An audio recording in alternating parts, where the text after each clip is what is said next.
I underestimated how much value I would get. I think it's more than you hope to be. I actually don't think that like epiphany level information. I would have paid $2,000 to come to this, and I know you would never ask anyone to do that, but it's that valuable. I had a hard time taking in all of the value. There were certain points where I would have 3 or 4 ideas and I would lose them, and I'd either get my phone out, start writing, in my notes section. There was a couple times where I just went back into my cabin, got in my room, and got my laptop out, and that happened daily.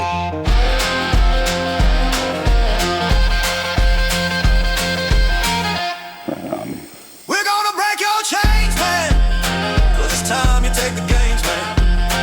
Your eyes, they need to see the kind of man you were meant to be. Well, build your business with my hands. Strike up the music, join the band.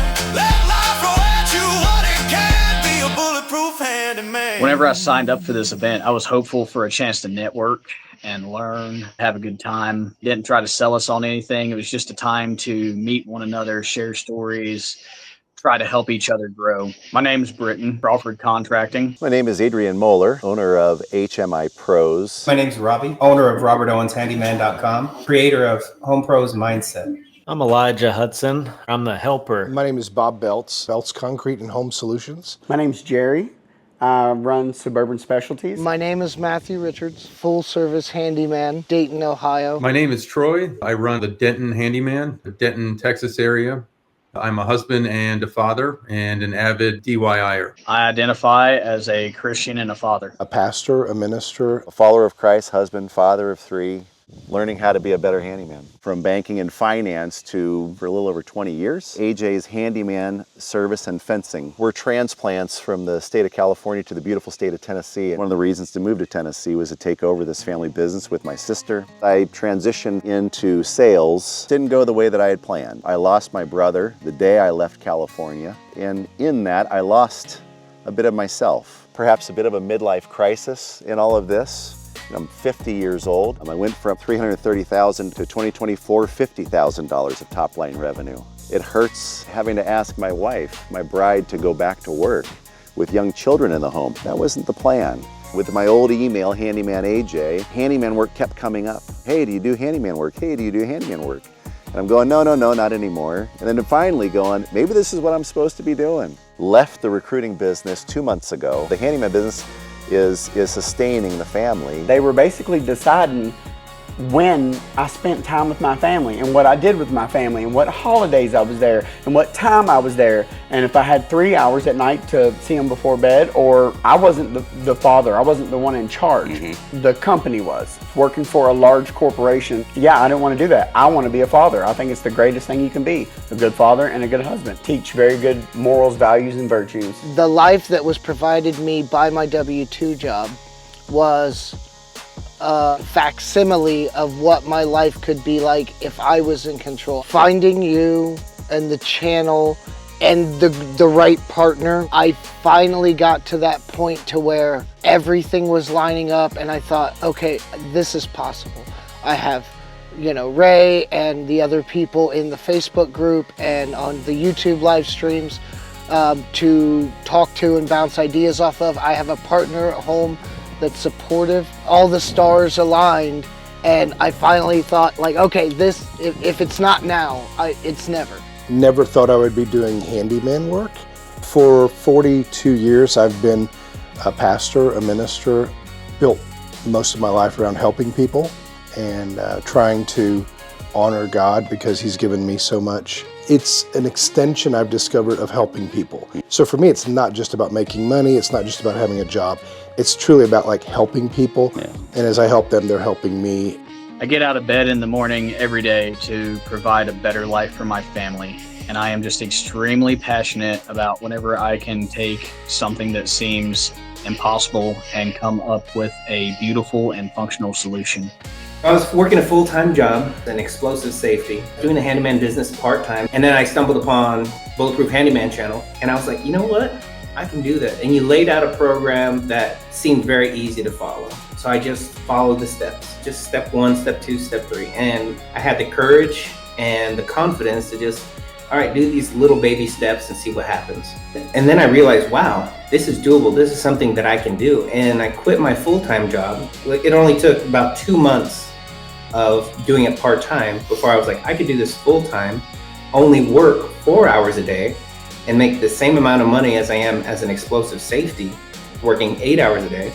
And I'm doing something that I like. I'm getting the benefit of helping somebody solve their problem. I'm getting the benefit of the increased profit, less work, and that flexibility. So the last few years, I've had a couple businesses fail because of COVID. After seeing a few of your videos, I decided to jump in, and within about 3 days had my LLC set up and had my EIN and was working on a website. My wife, my mother-in-law, my mom, everyone's always joked with me that I should start a handyman business. I'm always fixing everything around the house. And so it kind of seemed like a natural in. My motivation for starting a business is that I don't like working for other people. I like having my own business and knowing that the time and energy I'm putting into my work is something that I'm going to receive back fully, not for someone else. I really get out of bed in the morning for my family, for my wife, my daughter. I love traveling, and obviously working and making some money is something you got to do before you can travel. That certainly helped me in my difficult transition of life. Doing sales in the morning, and at lunchtime then heading out to job sites and doing handyman work. Being a chuck in a truck, and it was wonderful. Perhaps in the morning, my day isn't fulfilling me. Go do a handyman job, the customer's happy, then I have that moment of accomplishment. And now, full-time, no longer as a chuck in the truck, building a website, formally getting a professional logo, having a dedicated phone number, marketing myself with intention, working through understanding who will I, how will I, when will I serve, whether my value works for them. Stepped out on faith, and with your help and with the help of some friends, I stepped out into the deep and I haven't looked back. I found out about this event. Your videos were helpful, but I really wanted to be present where I could ask you some questions one-on-one. I had hoped to come to an earlier one in Arizona and I wasn't able to. So I decided to come here, pushed my busy schedule aside and said, no, this is gonna take precedence. It was about an 8-hour, 9-hour trip. Felt that was well worth it, and I'm glad I did. Everybody, when they're stressed out, what do? You try to shut your brain off and you binge on YouTube channels. I came across your channel. Not only were you sharing information openly and freely, you were promoting good morals and being a family man. Reiterating this information to my wife so many times. She's like, you know what? You can spend more time here. Quit. What do we have to lose? I had a business before. She kind of gave me the courage to stand back up and do it, to try to strike out on my own. After I found your channel, I came to the very first Handyman campout, and from the information I learned at the first one and the people I met at the first one, I hope it's something that I'm going to be able to do every year. This time we were doing a 6-hour drive versus doing a 3-day drive. Now there's no thought in it. I can definitely do that. As I was pulling through the gate, I noticed individual cabins that were spaced out. They weren't crunched together. Absolutely phenomenal. Everyone was so friendly, and it was just a great atmosphere there. they're like, yeah, Ray's inside, like we're old buddies. And I walked in and you were busy cooking. I just started getting to know people. I went down to the dock and I just jumped right into that little lake there. It's my first vacation, and I don't know how long. A business expense, information sharing, and lesson learning adventure from the exact people you would want to get the information from. Heard Ray's voice coming out of the cabin, knew that I was in the right place, went up, shook his hand. Wonderful that I got to meet him instantaneously upon arrival, and then went around back. They had a fire going. There were guys around sharing stories, got to meet several other people inside, and we just stayed up till the wee hours of the morning talking. The biggest value I got was just the camaraderie, meeting people who were in similar situations, even though they might be a little bit farther ahead or a little farther behind than you. Just meeting those people who are running that good race and doing the same thing as you was awesome. Everyone was just super wonderful, super kind. If you asked them something, they would give you a sincere and heartfelt answer. Even if you didn't want to hear it, they would tell you the truth. It's a business event. To me, it's a handyman conference.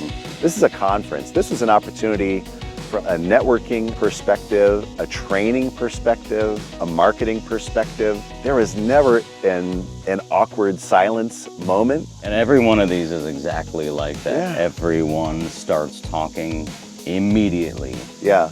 And we've got 3 to 4 days. This one was a little longer, and we don't stop talking until we're driving away, and waving out the window. In fact, that's probably the most difficult thing, has been trying to figure out how do I exit this awesome conversation I've been having. And as we talk through our handyman experiences in our adventures, our gains, our losses, our highs and our lows, being able to ask one another, hey, if you were in my shoes, how might have you done this differently?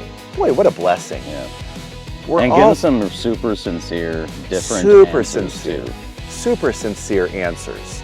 I pulled up and I remember you walked out of the house almost immediately, and it was so strange to see you in person. I thought it was awesome, but you were very welcoming and everybody's just really friendly. And I went from being a little nervous, maybe a little intimidated, to just feeling very comfortable within a minute or two. It didn't take long. I assumed when I signed up for the event that I would be one of the newest handymen there, and I assumed that I would get a lot of value out of being there around a bunch of experienced business owners and handy people. And I was 100% right. I underestimated how much value I would get. I had a hard time taking in all of the value. I want information and input from the man in the arena. I want to talk to someone that already chose their path. If I would have done X, Y, and Z and went left, I could have saved 6 months and I'd still be where I'm at. I would have got to the same destination. And those are the things that I'm learning here.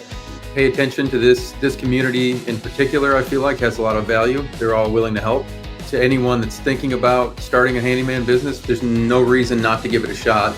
No one knows everything, so you might as well get out there and go for it. Not a whole lot to lose other than some time and maybe a little bit of pride. Yeah, a little bit of ego. Ponder what a next step or next level could be for you. It's not that you're going to have it all laid out before you, but you're going to have to take faith sometimes when you are faced with critical decisions. It requires faith. I feel that God has honored that for me, and I know He'll do the same for you if you keep your eyes on Him, and your heart is to not just receive income, but to help people. This is a great way to help people. We're not perfect, but name any great people who ever were. Anything you do in life, you need to do it wholeheartedly. So if you're questioning yourself on if you can do it, just lean into that wisdom that's been granted to you. Jump in with both feet first, because then if you look back and you regret it, at least you'll look back, regretting it, having tried. You won't regret not wondering, could I have done this? So if you're a person of faith, just lean into that faith, lean into the wisdom that's been given to you, and don't look back. You can do this. Serve others. Bring your skills to the table, however extensive or limited they may be. And there's a brotherhood here that's ready to coach you. Let's build each other up. Let's get out there and let's just do it. Go do it. You can do it. Get it done. Clocking in 40 hours a week, I've just ruined my family's income potential because I have capped off the amount of money that I can ever make for them. I have to go beg for another $1.50, $2 an hour. Do you know how soul-sucking that is? I'm never going back. I don't think most of these business owners could ever go back. Here, the only thing that determines how much money you make is your willingness to succeed and get these jobs done, and you can do it. Be mindful, be cautious, but do not let uncomfortability or fear keep you from changing your life and the lives of the people that you love. There is no time that you are going to be comfortable and everything is right and it's clear that now is the time to start your business. You have to make the leap. If you even remotely think that you can do this, I promise you, you can. Seeing that this was provided by Next Insurance, people are changing their lives for the better. There aren't many companies out there doing things to facilitate that kind of behavior. Next Insurance is doing it. I want to thank Next Insurance. Next Insurance. Next Insurance. Next Insurance for Sponsoring Ray's channel and sponsoring this camp out. Thank you, Bulletproof Handyman, for creating this opportunity. Thank you for being a voice. The insurance was a big part of me deciding what are my service offerings going to be, and why do I want to pay for insurance for roofing if I don't even want to go up there on the roof. I had a really good time. I learned quite a bit as a Next Insurance user. It's pretty cool that they were able to do that and decided to do that for us. Thanks, Next Insurance.